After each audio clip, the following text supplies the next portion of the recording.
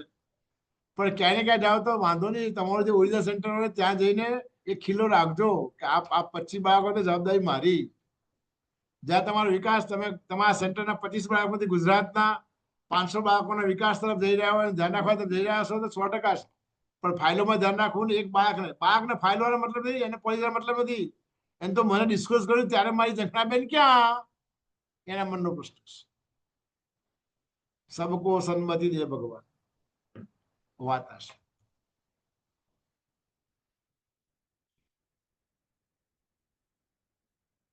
Counselling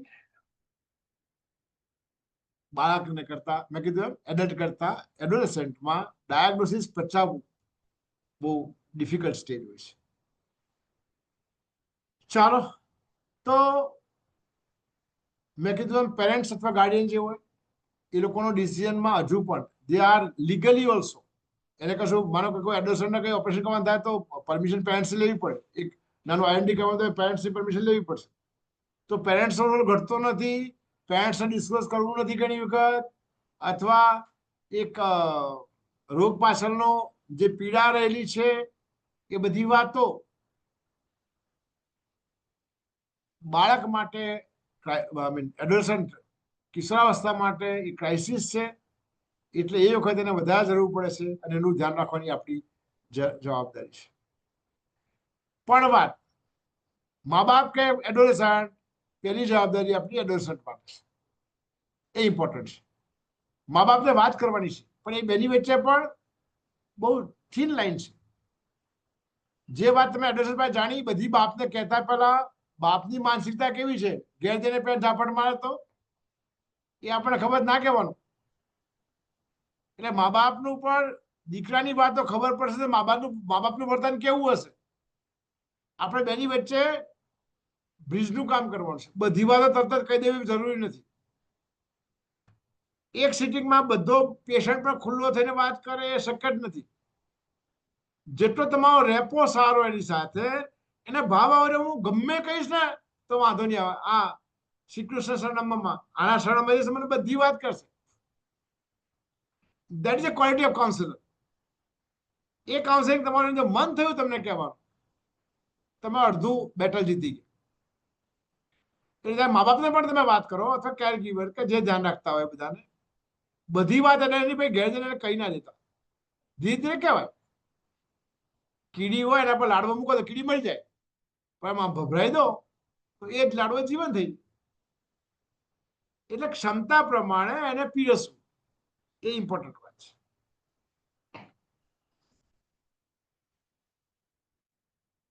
સો counselling needs કઈ કઈ છે? એ તો કેર એન્ડ ટ્રીટમેન્ટની, રોગ વિશેની સમજ, લાઈફ લોંગ દવાઓ લેવાની છે. જે બાળકને રોજ ઉઠીને ગોળી ખાવી પડે, એ બાળકને જે આજે ડોક્ટરો પોતે પણ as a patient hypertension, diabetes, forgettable HIV, જેટલી પણ ક્રોનિક ઇલનેસ હોય એમાં ઉપવાસ કરે, દવામાં ઉપવાસ કરતા હોય કે આજ નથી ખાવી.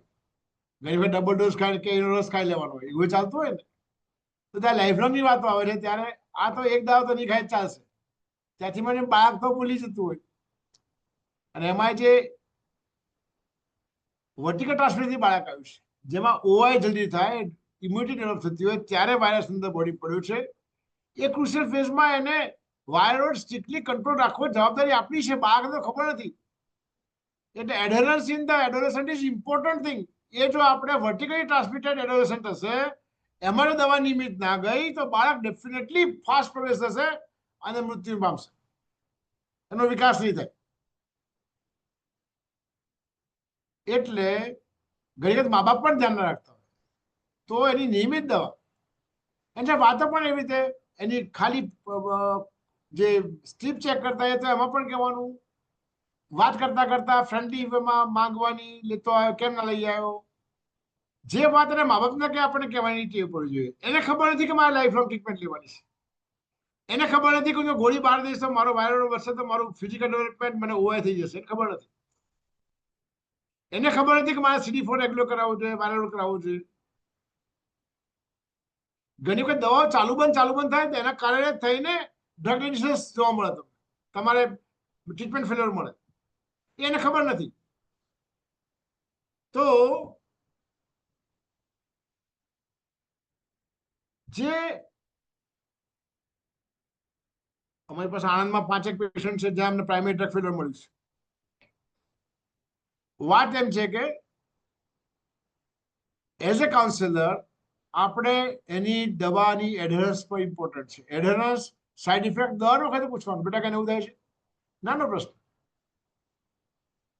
આંખમાં આંખ નાખીને વાત કરતા શીખો. હું કાયમ કહું, આંખમાં અમી, હાથમાં હેત. માથે હાથ મૂકીને વાત કરો. એની આંખનો આ કોન્ટેક્ટ છોડો ને. દે લાઈક ઇટ, એને ગમશે. So they are the way of communications. વિશ્વાસ તમારો તો વધશે. હાથમાં હેત, આંખમાં અમી, માથે હાથ મૂકો, બેટા કેમ છો? વાત નાની છે. It will serve. એડરન્સ હોય કે લાઈફ લોંગ ટ્રીટમેન્ટ હોય, કોમ્પ્લિકેશન હોય, બધામાં કામ કરશે. એનો વિશ્વાસ જીતવો બહુ ઇમ્પોર્ટન્ટ.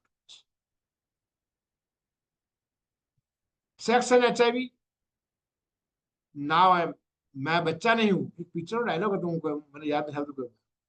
अभी मैं बच्चा नहीं हूं. કોઈ પિક્ચર डायलॉग છોકરો એના સગાને કોને કહેશે? अभी मैं बच्चा नहीं हूं એવું કહેશે. એટલે હું મોટો થઈ ગયો. આનું રાજ કપૂરનું પિક્ચર છે, મેરામ જોકરમાં છે. એમાં એની મેડમ સાથે નો ડાયલોગ છે, ટીચર સાથેનો ડાયલોગ છે, મેં બચ્ચા નહીં હું. એટલે આજે સેક્સ્યુઆલિટી બોડીમાં ચેન્જીસ આવે છે, મનમાં પણ સેક્સ્યુઆલિટી પલે છે. અને એમાં પિયર પ્રેશર સારું ના હોય તો અલગ રસ્તે વળી જાય. પિયર પ્રેશર અલગ રસ્તે જવાને ગ્રુપ સેક્સ્યુઅલ પ્રેક્ટિસીસથી માંડીને ઘણું બધું અત્યારે જે રીતે ઓનલાઈન અવેલેબલ છે, બધામાં પોટેન્શિયાલિટી વધી જાય છે. ત્યારે કોન્ટ્રાસેપ્ટિવ્સનો યુઝ, ત્યાંથી માંડીને આઈવી કેપિટલ તો ડિસ્પોઝેબલનો યુઝ, ટેટુઇંગ કરાવે એમાં પણ વાંચે છે એટલે હેપેટાઇટિસ બી ના થાય, એટલે ક્રોસ ઇન્ફેક્શન ના થાય. હવે મોંઘા ટેટુ સેન્ટર બધા બની ગયા છે. પેલા મેળામાં થતા ટેટુ ઘણું બધું. કોઈ છોકરી ગમતી હોય તો નામ અમે ત્યારે નાના હતા એવું થતું હતું. જે ગમતું માણસનું નામ કર્યું હોય, પછી કાઢવાની તકલીફ પડે, પેલું તો ઘેર આવ્યું ના હોય. આ બધી વાતો. પણ લગ્ન થયા તો પછી પેલી પીડાઈ જાય, બધું થવાય. હા, દરેક કાળે અલગ અલગ પીડાઓ રહી છે. પણ આપણે સમજવા પડશે, એને મન આપવું પડશે, એને સાંભળવું પડશે. એની સમસ્યા અલગ હોય છે. સો આ બધી જે એ એડોશન છે, ડિસિઝન એનું છે, આપણે સપોર્ટ કરવાનો છે. હા બોલ બેટા, તારે શું કરવું છે? પછી એને ફાઇન ટ્યુનિંગ કરો.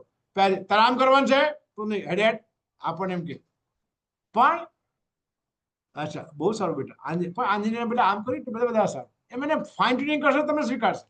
પણ આમ જ કરવાનું છે, ઈ વિલ નોટ ઓબે યુ. અરે અરે તું કેમ કામ માટે ટેવ અહીંયા આવ્યો છું, એવું બને. So it's possible. સો આ બધી વસ્તુ કરવી પડશે. So which are the principles? Understand the interest. એને શેમાં રસ છે?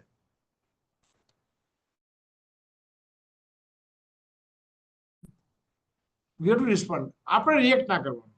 હા બેટા, હા માં, હા માં, હા બેટા. વાતો આ છે, શબ્દો છે. મને આજે મારું એડ્રેસ મને યાદ છે. મને એમ થાય કે સમાજ બધા મારા સાહેબ હારમાં, મારા સાહેબ હું ગમે તો ગમ થઈ પણ એ આપણને ટાઢા પાડ દે, હારમાં લે બે પાણી પી. આ વાત આટલી હતી પણ એવું મજા આવતી હતી. પણ આજે મને મારા એસી બધા સાહેબ આજે હું વંદન કરું છું. તો મને આ છે કે ઘણી વખત પપ્પા સાહેબ બોલવા થયો તો 12મા ધોરણમાં બધા એક્ઝામ આવીને પાસ થઈ ગયા તો બધા ફરવા ગયા. મારા પપ્પા મને નોકરી લગાવ્યો કે ત્યાં પેલી એક વખત ડોક્ટર બનવાની ખબર નથી તો આપણે સ્કૂલમાં કામ ચાલે તો ત્યાં જઈને સિમેન્ટની થેલીઓ કર. તો બાપા પર ગુસ્સો હતો. હારમાં અહીંયા એ મારા સાહેબ મને જે કાઉન્સિલિંગ કરતા આજ મને યાદ આવે છે. સો બાપ ના કહે છે કાઉન્સિલર છે, આ માતૃ છે. મારી એક વાત યાદ વિનોબા ભાવે એ કહેતા હતા એ ભગવાન મને આપતો જન્મ સ્ત્રીનો આપશે. હું ચોક્કસ માનું છું. when you're communicating, principles of communication is what? એડોલેશન સાથે ડીલ કરવું હોય ત્યારે દિલમાં માતૃત્વ ધારણ કરવું. આ માતૃત્વ ધારણ કરવાની વાત એટલે વિનોબા કહેતા ભગવાન મને આવતો જન્મ સ્ત્રીનો આપશે.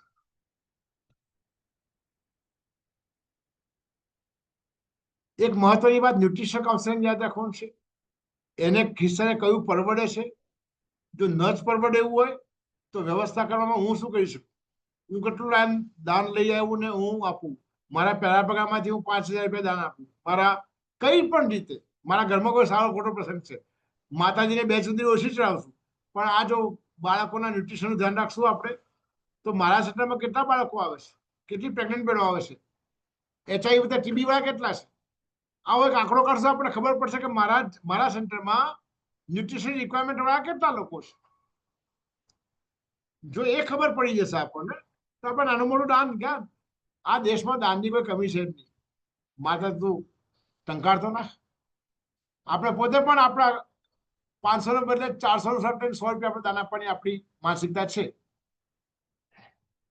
કાઉન્સેલર તરીકે ગ્રુપમાં જ્યારે ચર્ચા કરતા હોઈએ ત્યારે આપણા સેન્ટરમાં ન્યુટ્રિશન કાઉન્સેલિંગ એ માત્ર આટલું ખાઈ જાય આટલું ખાઈ જાય ક્યાંથી લાવશે એ પીડા આપણે ચર્ચા કરશું તો આપણે પૈસાથી દાન ભેગોની આપણને વાત આવશે. દરેક સેન્ટરે હું આખા દુનિયાની વાત નથી કરતો, માત્ર 3 અનાથ બાળકો અથવા એડોલેસન્ટ, ટ્યુબરક્લોસિસ અને પ્રેગ્નન્સી, આ 3ના જે છે એના ન્યુટ્રિશન ચિંતા કરવાની તો ચોક્કસ આપણી જવાબદારી છે. બધી વસ્તુ સરકારી યોજનામાં આવે, ન્યુટ્રિશનના પેકેજ આવે, ફૂડ આવે, બધી વસ્તુ રાતો શક્ય હોતી નથી. દવાની પાછળ એને શું ખાશે એ વાત પણ આપણી ચિંતા કરવી પડે. એ કરતા રહીશું તો પ્રમોશન જલ્દી આવશે. પ્રમોશન પરમાત્માના દરબારમાં એની પ્રમોશન છે. સો કમ્યુનિકેશન માટે ડુ ને ડોન્ટ છે. શું ધ્યાન રાખવાનું? Be truthful about what you know and what you don't know. Yes, આ ઇમ્પોર્ટન્ટ વાત છે. HI તો આપણે આટલા વર્ષોથી કામ કરીને આપણને ખબર છે કે આના માટે શું છે શું. આપણે આપણું જે ટ્રેનિંગ હોય, ફરીથી કમ્યુનિકેશનમાં મહત્વની વાત જે છે એ આઈ ટુ આઈ કોન્ટેક્ટ. એને પૂરતું સમય આપવો, એને સાંભળવું. આપણું જે આપણો ઉતાવળમાં હોય તો એને કે આપણે બીજા કોઈને કંઈ હોપી જવું, બાકી આપણે ઉતાવળમાં હોય, આપણે બબલિંગ હોઈએ, એ તો ઓલરેડી પીડામાં છે જ. તો એની શાંતિ માટે સમય ઇમ્પોર્ટન્ટ વાત છે. એને સમજાવ્યું તો તમે ઉતાવળમાં કોઈ કાઉન્સેલિંગ કરવા જશો તો ઘણી વખત અસમજણ વધારે થાય, ગેરસમજણ વધારે થાય, એવું બને. તો ધ્યાન રાખવું પડશે. બધા જ જેટલા પણ આપણા સેન્ટર હોય બધા ઇક્વલ, દરેકને એકલા કોઈકની ઓળખાણ વાળો છે એટલે એને વધારે ટાઈમ આપ્યો હોય બધું વસ્તુ ના હોય. આપણા માટે બધા દર્દી આપણા સરખા. તો આ સરખા દરેકને ઇક્વાલિટી ટ્રીટ કરવા. એના જેટલી પણ વાતો છે કોન્ફિડન્સ, આ વાત ઘેર નથી કરવાની તો એ વાત ન જ થવી જોઈએ, અથવા થાય તો એના મા બાપ એની કોન્ફિડન્શિયલ વાતો પચાવવા માટે લાયક છે કે કેમ. ઘણી વખત પેરેન્ટ્સમાં એડ્સ ડિમેન્શિયા કોમ્પ્લેક્સ હોય, એને પોતાને ફર્ગેટફુલનેસ હોય, ભૂલી જતા હોય, અને તમે વાત કઈ વાત કમ્યુનિકેટ જુદી થાય. આ બધી સંભાવના રહેશે. એટલે એડોલસન્ટે એટલું પણ કેવું પડે કે તારા મા બાપના રોગ છે ને એમાં ભૂલકણા થવાની શક્યતા વધારે છે. તારા મા બાપ છે હવે HIV દવાઓથી સરસ થવા માંડ્યું, પપ્પાનું વજન મમ્મીનું વજન વધ્યું છે, પણ બીપી આવ્યું છે, ડાયાબિટીસ, નવો રોગ, એસિડી આવ્યા છે. આપણે બાળકને પણ કહેવું પડશે એટલે બેટા હવે તારે તારું ધ્યાન રાખવાનું છે ને મમ્મી પપ્પાનું ધ્યાન રાખવાનું છે. આમ જરૂર પૂરતી વાતો શેર કરવાની વાત ઇમ્પોર્ટન્ટ છે, અને જવાબદારીનો પણ અહેસાસ કરવાનો છે. માત્ર મા બાપ પર તે ગુસ્સાથી એવું ચાલ ના ચાલે, એને સમજાવવા પડે. આમ બે બાજુનો સમન્વય આપણું કામ સેતુનું છે, બેની વચ્ચે બેલેન્સ કરીને ચાલવાનું છે.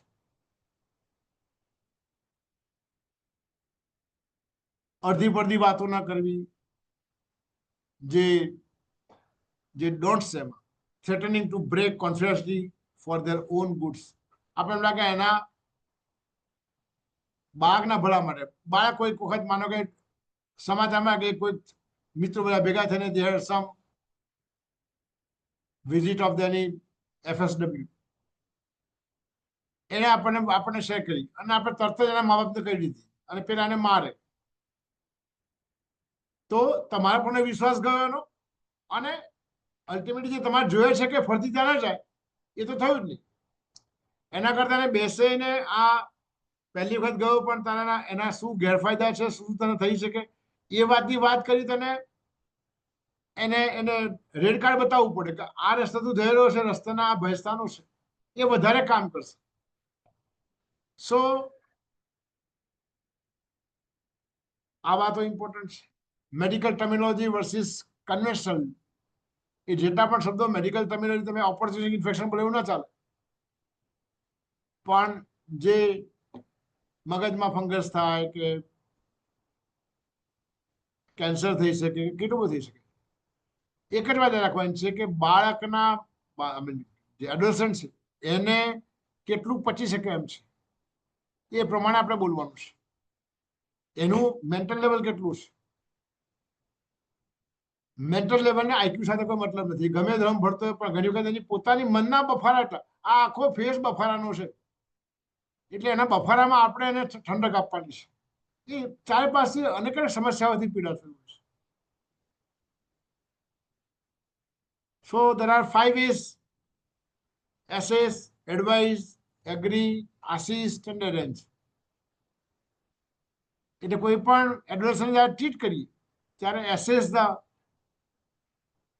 એ અત્યારે એડોલસન્ટ ક્યાં છે, એના શરીરના વિકાસમાં, મનના વિકાસમાં, ન્યુટ્રિશન સ્ટેટસમાં, એનું HIV પોઝિટિવ સ્ટેટસ કયું, એ કયા રસ્તે આવ્યું છે, એ પોતે હજુ એડોલસન્ટ બન્યો પણ સેક્સ્યુઅલી એક્ટિવ થયો છે કેમ, આ બધી વસ્તુઓ, either is engage with any high risk behaviour not. assess the adolescent properly and then advise and then agree, choose place to receive treatment and support, disclose their HIV status. મેં કીધું એમ જે એનું HIV status ડિસ્ક્લોઝની વાત આવે ત્યારે એ બહુ જ crucial phase છે. ધ્યાન ના રાખીએ તો ઘણી વખત ડિપ્રેશનમાં જતો રહે અને ક્યાંક સુસાઇડ ના કરી બેસે, એ પણ આપણે ચિંતા કરવી પડે. We have to assist in every aspect, every stage. We have to assist him very well and we have to arrange. What we have to arrange? ઘણી વખત ગ્રુપ, એકલો ના આવે તો ગ્રુપમાં કાઉન્સેલિંગ કરવું પડે. એને ગ્રુપમાં જ્યાં ડ્રગ્સ આવી ડ્રગ્સ થતો હોય ત્યાં જઈને ડિસ્પોઝેબલ નીડીને સિરિયસ આપવી પડે. કોઈ ગ્રુપ સેક્સમાં હશે તો એને we have to provide the barrier contraceptives there. ત્યાંથી માંડીને આમાં નથી લખેલું વસ્તુ એ you have to arrange for the nutrition also. એ આપણી moral responsibility. That is we have to arrange. We have to look at the nutrition status of the child also. When we assess the child, we have to examine him, we have to give him privacy, examining properly, look at the physical development, is appropriate or not, secondary sexual character develop થાય છે કે નહીં, એના બધા એમાં inadequacy છે, વાળ ટૂંકા હોય, વચ્ચે જગ્યા હોય, આમ તમે જો કપડા પર 5-10 વાળ પડ્યા હોય એનો મતલબ હાઇપરપ્રોટીનિયા છે, સ્પેર સેલ્સ હોય, ગાલે ખાડા કેવા છે, આંખો ઊંડી છે કે બક્કલ ફેટ જોવાનું, આ બધી એસેસ કરવાનું આપણને અત્યારે ડિટરમાઇન તો નથી, પણ ન્યુટ્રિશન સ્ટેટસ પર ડિસ્કાઉન્ટ, મસલ માસ કેવું છે. હવે તો છોકરાઓ ઇવન HIV પોઝિટિવ પણ ઘણી વખત જીમમાં જતા હોય ત્યારે ફિગર કોન્શિયસ, આ બધું થતું હોય છે. The HEADS assessment tool, HEADS, H for home, E for education, eating, A for activity, D for drugs, S for sexuality, safety and suicides. મેં કીધું એમ એસેસમેન્ટમાં હોમ, એ કોણ રહેશે સાથે, કોણ સાથે રહેશે લોકો, હમણાં કોઈ ઘરમાં ચેન્જીસ થાય છે કેમ, ઘરમાં ચેન્જીસ એટલે આટલું થયું કે સંયુક્ત કુટુંબમાં હોય કાં તો મધર ફાધર હોય, એકનું ડેથ થાય, બે રીમેરેજ થાય, બાળક એકનું એક છે પણ દર વખત કરતા જે બાળક દર વખત ઉત્સાહમાં આવતો હોય ને આ વખતે ડિપ્રેશનમાં આવે, એને પૂછે તો ઘણી વખત મમ્મીના કે પપ્પાના બીજા લગ્ન પણ મળતા હોય અને બીજી મમ્મી મને મારે છે, એ વાત પણ હોઈ શકે. સો એના હોમનું એન્વાયરમેન્ટ, એનું એજ્યુકેશનલ પ્લેસીસ જ્યાં થતો હોય ત્યાં, એની ખાવા પીવાની હરકતો, એમાં કોઈ ચેન્જીસ આવ્યો હોય. એક પેશન્ટ હતું HIV નું બાળક, HIV પોઝિટિવ પર્સન, અનાથાલયમાં ભણતું હતું, ઓર્ફન હાઉસમાં બાળક રહેતું હતું, એન્ડ ધેન ત્યાં ખાવાનું વ્યવસ્થિત મળતું હતું. પછી વેકેશનમાં કંઈ ઘેર જવું છે તો એને ના પાડી, મારે ઘેર જ જવું. કેમ? તો કે મારે છે મને. એના ફાધરને પૂછ્યું કે કેમ મારે છે, તો એના ફાધરે કીધું કે આ અમારે તો ગરીબ માણસો છે એટલે કાં તો થોડું થોડું ખાવાનું હાલતા આવીએ તો આ તો મારા બાકીના 3 છોકરાનો ખાવાનો એકલો ખાઈ જાય છે, એની ભૂખ મળતી જ નથી. ઓર્ફન હાઉસમાં રહેવાથી રેગ્યુલર ખાવાનું મળતું હતું, પેટ ભરીને ખાવાનું મળતું હતું, ઘરે પરિસ્થિતિ નહોતી, પણ એ તો જેટલું ખાવાની ટેવ પડી ગઈ એટલી જ ખાવાની ઘેર જ ખાવા, તો એને માર પડતો હતો કે મારે ઘેર જ મારે મારે શું કામ ખાવું, મને તો એ ખાવાનું મન પડે છે. આ એડોલસન્ટ ફેઝની સમસ્યાઓ છે. મા બાપની પ્રેમની ભૂખ કરતા શરીરની જે ભૂખ છે એની વધારે પડી છે, એને એડોલસન્ટ કહેવાય. આ ઇમ્પોર્ટન્ટ છે. એક્ટિવિટી, ગ્રુપ એક્ટિવિટી આ ફેઝમાં વધતી હોય છે. તો એ કઈ કઈ એક્ટિવિટીમાં રસ રહે છે, હજુ પણ એલું ફ્રેશ છે કે કેમ, દવા ખાવાનો ટાઈમ હોય તો દવા કેવી રીતે ખાય છે, હોસ્ટેલમાં દવાઓ કેવી રીતે લોકોની છુપાઈને ગોળીઓ ખાય છે, ખબર ના પડી એના માટે શું કરે છે. આ બધી વસ્તુ છે વાતોના ચર્ચામાં આવી જોઈએ તો આપણને ખબર પડશે. એવું જ એની સેક્સ્યુઅલ બિહેવિયરની શું પ્રેક્ટિસ છે, કારણ કે એના ખ્યાલો, સેક્સ માટેના ખ્યાલો કેવા છે એ પણ એટલું ઇમ્પોર્ટન્ટ છે. તો એના ખ્યાલો કેવા છે એ ચર્ચામાં જાણવા જોઈએ. એનું સીધો ખુલીને વાત નહીં કરે. વી have two ashes him with the કામ and with all this. Home વાતાવરણ કેવું છે, એજ્યુકેશન અથવા કામ કરતું હોય, ઘણી વખત મજૂરી કરતા હોય એડોલસન્ટ એજમાં, કરવી પડતી હોય તો ત્યાં કેવું છે. ઘણી વખત મજૂરી કરતા હોય મેલ છોકરાઓ બધા એકાદ કોમન રૂમમાં બધા 10-15 છોકરાઓ સાથે રહેતા હોય તો ત્યાં પણ MSM કોમન થઈ જતું હોય છે. આ બધું સમસ્યા આપણે જોઈએ છીએ.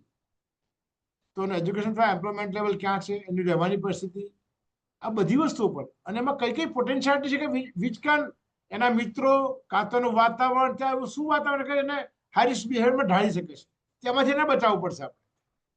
તો શાંતિથી ઇન્ટરવ્યુના બધી વસ્તુઓ પર આપણે ધ્યાન રાખવું પડશે એવું મને ચોક્કસ લાગે છે. HEADS, H for home, E for education or employment site, eating habits of the adolescent, activity level, D for drugs, S for sexuality, safety or suicide, depressive phase.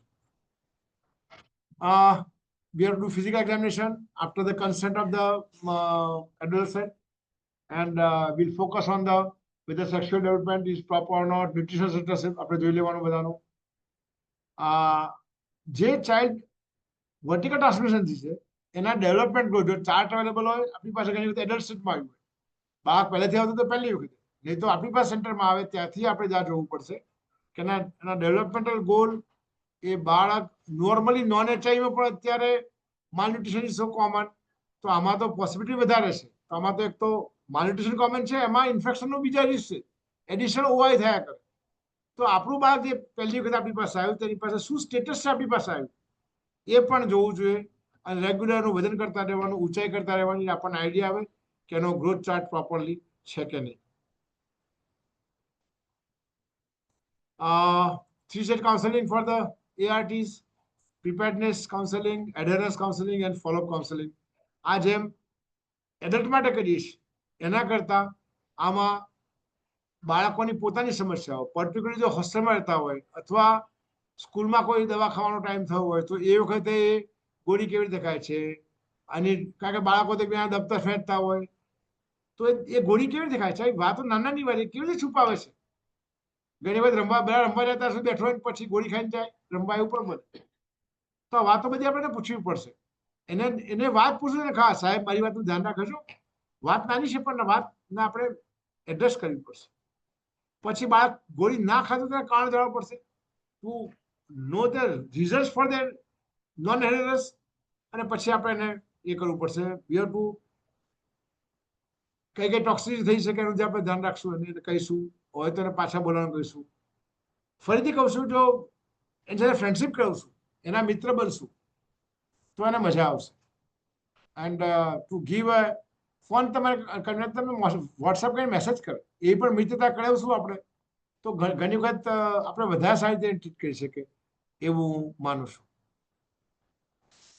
કેરગીવર is important. મેં કીધું ને, કોણ કેરગીવર છે? જો અનાથ બાળક હોય, મને I got some special feelings for the orphans. Basically ઓર્ફનો જે ધ્યાન રાખે છે આપણા માટે ભગવાન જ છે એટલું માની ચાલવાનું. ભગવાનના સ્વરૂપ છે આ કળિયુગમાં. એટલે હું મામી કે માસી ખાસ કહી દઉં છું. ઘણી વખત માસી મામાને ઘેર મોટા થતા હોય. પહેલા તો મામા ને મામી એટલે મારે વીમો ના લેવો પડે, મારા મામા છે, આ વાત હતી. મામા એટલે વીમો, મામી એટલે સ્નેહનું પાત્ર હતું. એટલે હજુ પણ તમને સેન્ટર બધું ઘટવા મળ્યું છે. એટલે હજુ પણ હું પણ જયારે ફરતા હું જોયા કરતો કે આ સંબંધ શું છે બેનિફિટ. આજે મામીઓ કરતા માસીનું પ્રભુત્વ વધ્યું. વેકેશનમાં માસીની ઘેર વધારે જવાનું થાય, મામીની ઘેર ઓછું જવાનું થાય. આ બદલાયેલું સમાજ છે. ત્યારે મામી જો દેખાય ને તો પગે લાગે. કેર ગીવર, જો એ મા બાપ નથી, ત્રીજો કોઈ કેર ગીવર છે. ઘણી વખત પડોશીઓ કામ કરતા હોય છે.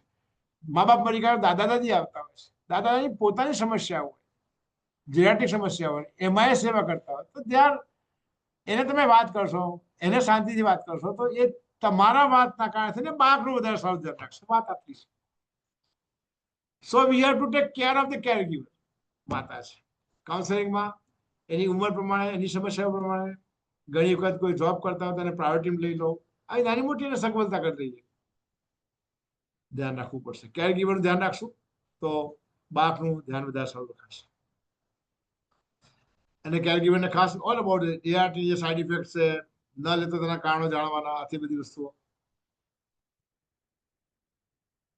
એડોલસન્ટ કાઉન્સેલિંગમાં બીજી કોઈ સ્પેસિફિક વસ્તુ નથી, પણ માત્ર બાળકને સમજાવવું પડે, એડોલસન્ટ સમજાવવું પડે કે એક વખત વાયરસ એન્ટર થયો વર્ટિકલ ટ્રાન્સમિશન, તો પછી એમાં ફરતી enter unless he adolescent is involved in the high risk behaviour, તો વાયરસ બીજો ઘૂસતો નથી. એટલે જે વાયરસ એન્ટર થયો એને સપ્રેસ રાખવો ઇમ્પોર્ટન્ટ છે. અને સપ્રેસ ન રહેવાના કારણે એનું કારણમાં ઇમ્યુનિટી ડેવલપ થઈ રહી છે. એટલે વાયરસ એટલો જ હતો, પણ હવે ઇમ્યુન સિસ્ટમ વધી છે, તો ઇમ્યુન રિસ્પોન્સ અલગ અલગ હોઈ શકે. એના કારણે થઈને જો દવા ના જાય બરોબર, તો બીજા બધા સેકન્ડરી ઇન્ફેક્શનની પોસિબિલિટી વધી જાય છે. બીજું, વર્ટિકલ ટ્રાન્સમિશન HIV આવ્યો છે, એટલે બાળકનું ગ્રોથ બરોબર થવાનો નથી. એમાં મા બાપના ડેથ થાય કે બીજો કોઈ ક્રાઇસિસ આવે, ન્યુટ્રિશનની ક્રાઇસિસ આવે, તો એ બધા ફેક્ટર પણ એના શરીરના વિકાસમાં કામ કરે. શરીરના મનનો વિકાસ બરોબર ના હોય, વર્ટિકલ ટ્રાન્સમિશન વાયરસ હોય, એમાં ART બરોબર ના જાય, એડલ્ટ ના રહે, તો બાળક HIV પોઈન્ટ ઓફ ફાસ્ટ ડિટોરેટ થાય. તો આ એક વાત એડલ્ટ માટે ખાસ કહીશું. અને જે લોકો વર્ટિકલ ટ્રાન્સમિશન હોય, એડોલસન્ટ થયા અને હાઈ રિસ્ક બિહેવિયરમાં આવ્યું, તો પ્રિવેન્ટ ના કરીએ તો again the viral entry is more, and then it's a re-exposure to viruses multiple times, that also propagates the disease very fast. આ બધી વાતોને સમજાવી અને શરૂઆતના સ્ટેજમાં પ્રોટેક્ટિવ બીએસથી માંડીને ડિસ્પોઝેબલ ડિલિવરીથી માંડીને એઝ પર ધ રૂટ કામ કરશું તો 100% આપણે એને બચાવી શકશું અથવા એને ડિલેડ પ્રોગ્રેશન કરી શકશું. Follow-up also is important, particularly side effects of drugs and fatigability. Disclosure ની મેં વાત કરી છે, એના પર ધ્યાન રાખશું. Disclosure time is a crisis in the life of the adolescent. એ બરોબર સમજાવવાનો, પૂરો ટાઈમ આપવાનો, ડિપ્રેશનમાં ના જાય. એ વખતે જવું લાગે તો અઠવાડિયે 15 દિવસે બોલાવો, એને સાંભળો, સમજો, તમારો નંબર આપો. અને સાયકોલોજીકલ ડિપ્રેશનમાં ક્યાંય આપણે પેશન્ટને ગુમાવી ના બેસીએ, સુસાઇડ ના કરી જાય, એ પણ આપણે એ દિવસોમાં ખાસ જોવું જોઈએ. જે ડિસ્ક્લોઝરની જે છે initiation of the disclosure between 4 to 6 years, partial disclosure 7 to 11, and full disclosure after 12 years and above. તો આ બધી વસ્તુ પણ આપણે ધ્યાન રાખશું. I'm not going in detail of the each phase of pediatric and adolescent બંનેની વાત છે. We have covered in the pediatric aspect also. એટલું ધ્યાન રાખવાનું, પીડિયાટ્રિક જ્યારે કાઉન્સેલિંગ કરીએ ત્યારે બાળક એ ભૂલી જાય છે, તો એડોલસન્ટ ભૂલતા નથી. જેમ આપણે માણસ નાનપણથી મોટો થાય એમ ઠપકો પણ આપ્યો હોય તો એ બાળક ભૂલી જાય, વળી તમારી ભેગો એને રમે. અને એડલ્ટ હોય તો તું મને બોલ્યો હતો ને, આખી જિંદગી ધ્યાન રાખે. જેમ મોટા થઈએ એમ ન યાદ રાખવાનું વધારે યાદ રહેતું હોય, એટલે એ યાદ રાખવાનું. હા, એટલે બાળક દિલ તો બચ્ચા હે, મોટા થયા દિલ તો બચ્ચા હે, એવું કરવું પડે. તો આપણે ચાલો ફરીથી બાળક બની, બાળક ભેગા બાળક, એડોલેસન્ટ ભેગા એડલ્ટ. એને એ વ્યથામાં છે, આપણે એના લેવલના, એની ઉંમરના થઈને વાત કરતા રહીશું તો ચોક્કસ હી વિલ રિસ્પોન્ડ ટુ અસ. આમાં વાત રિસ્પોન્સની વાત છે. ચાલો, કેરગીવરની બધી વાતો આપણે કરીશું. Stigma, difficulty in identifying HI negative PRS, આ એક ઇમ્પોર્ટન્ટ વાત છે. પોતે એચઆઈ પોઝિટિવ છે. આજે એચઆઈવી નેગેટિવ જે લોકો છે, બાળકો ભણતા હોય, એ લોકો પણ વાંચતા હોય કે ભાઈ ખાંસી 15 દિવસ પર વધારે it can be tuberculosis. Media ભરતા હોય, ન્યૂઝ જોતા હોય, એટલે એચઆઈવી પોઝિટિવ બાળકને ખાંસી ગાય તો આ ટીબી છે એવું અંદર અંદર પણ વાત થતી. એટલે માત્ર આઈસીને કારણે એચઆઈવીની પણ આઈસી થયા કરતી. તો જે નોન એચઆઈવી છે લોકો પણ જોયા કરતા હોય છે. એમાં સહેજ પણ જે એચઆઈવી પોઝિટિવનું બિહેવિયર એબનોર્મલ લાગે તો એ ભેગા થઈને શંકા કરે એવું વાતાવરણ. કારણ કે હવે ઇન્ફોર્મેશન અવેલેબલ ટુ એવરીબડી. એટલે બાળક પોતે એને ખબર છે અંદરથી એને એક એચઆઈવી પોઝિટિવ રહ્યા કરતું હોય, એના કારણે થઈને એચઆઈવી નેગેટિવ જે પીરિયડ જે છે એને મારો આટલો મિત્ર છે ને ખબર પડી છે તો મારી છે, એ જે ખબર પડી છે ને જે પીડા પોતે ભોગવતો હોય છે એ બહુ જ એને પીડા આપે છે. અને ડર લાગે છે મારો મિત્ર મારી આટલો મારો ફાસ્ટ મિત્ર છે, મારો મિત્ર છૂટી જશે જીવનમાંથી. તો આ વાત પિયરને મિસ કરવાની, જીવનમાંથી જતો રહેશે એનો જે વેક્યુમ એને વધારે. રોગ કરતા મિત્ર જતો રહેશે મારા જીવનમાંથી, એનું જે વેક્યુમ જે છે એની પીડા એને વધારે સમજે છે. આ બધી વાતો આપણે જયારે કાઉન્સેલિંગ કરતા ત્યારે ધ્યાન રાખવું પડે. ચાલો, એનએસપી તો બહુ કામ ચાલે છે. Linking with other services, key points. Time થઈ ગયો છે હવે તો હું not revising everything. Treatment guidance આ એપ પણ છે. ખાસ યાદ રાખવું પડશે કે ચાઇલ્ડમાંથી એડોલેસન્ટ આ કોઈ વજન તમારું વધતું હોય છે, એટલે વેઇટ વધે એ પ્રમાણે ટ્રીટમેન્ટ પણ આપવી પડશે. તો દર વખતે વેઇટનું ઇમ્પોર્ટન્સ એડોલેસન્ટમાં ખાસ છે.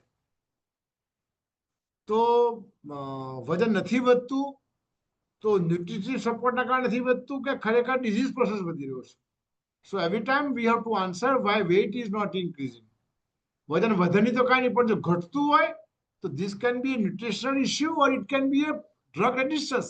વાયરસ તમારો વધી રહ્યો છે એના કારણે થઈને નથી વધતું. આ બંને વસ્તુ વિચારવી પડશે. તો આપણા એટલા પણ એપ છે, દરેક વખતે ડોઝ ગણીને આપણે એપમાંથી ગણી દઈએ, વજન ગણી દઈએ અને એ પ્રમાણે આપણે આપીએ, એ બધું કરતા રહેવું પડશે. Thank you very much. ડોક્ટરને કાઉન્સેલિંગનું આપેલું છે ને, અમારી આસપાસ બધા કાઉન્સેલર બેઠા છે. હવે આમ ભરેલી બંદૂક હોય ને તો સામેવાળો બી જેને બંદૂક તાકી હોય એ બી હોય, અને બંદૂક ખાલી હોય ત્યારે બે બાજુ વાળો, જેના હાથમાં મને ખબર છે ખાલી બંદૂક છે તો બે જણા પોતે બીતા હોય. હવે બે ચાર જણા કાઉન્સલની વચ્ચે કાઉન્સેલિંગ બોલવા પડ્યું. બોલી ચાલો માફ કરજો, ભૂલ થઈ હોય તો માફ કરજો. અને કંઈક સુભાવ નંબર બધા પાસે છે, કંઈક ભૂલ થઈ તો સુધારજો ખરા. I am ready for correct. Thank you very much. Any questions are welcome. Thank you so much sir, आपने समय निकाल के इस इम्पोर्टेंट टॉपिक पे सेशन ले लिया. Thank you so much. जी मैम. किसी के कोई भी सवाल हो, अभी सभी को माइक एक्सेस दिया गया है, आप अनम्यूट करके सवाल पूछ सकते हैं.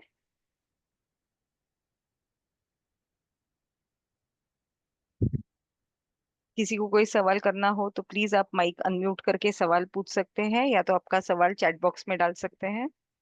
बॉक्स में भेजो सब.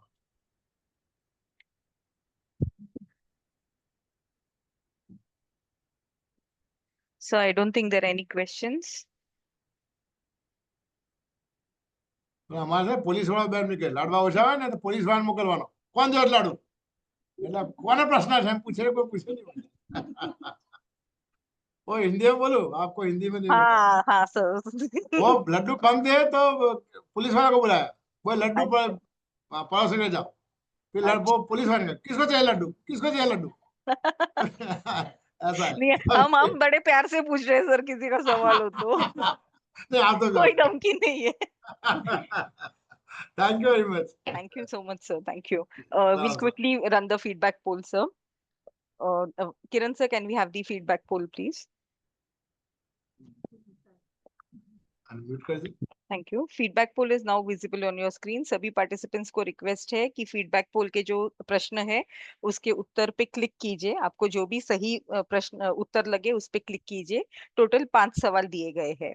सवाल आपके स्क्रीन पे दिखाई दे रहे हैं, स्क्रॉल कीजिए और पांचों सवाल के जवाब दे दीजिए।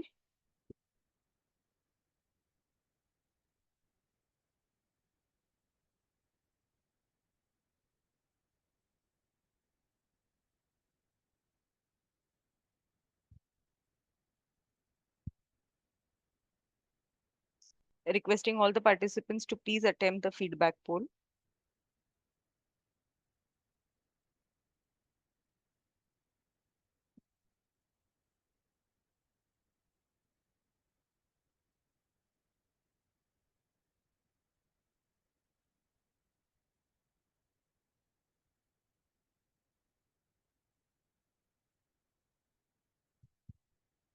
अभी सिर्फ 7 ही लोगों ने फीडबैक दिया है। We have almost 13-14 participants with us.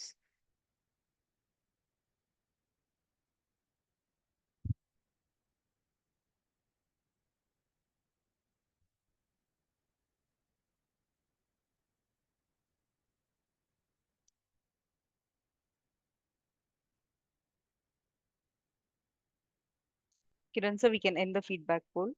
Once again, thank you so much, sir, for facilitating this RDLS session. Thank you very much. Thank you. Thank you, sir. Thank you to all the participants for patient listening. We'll conclude the session now.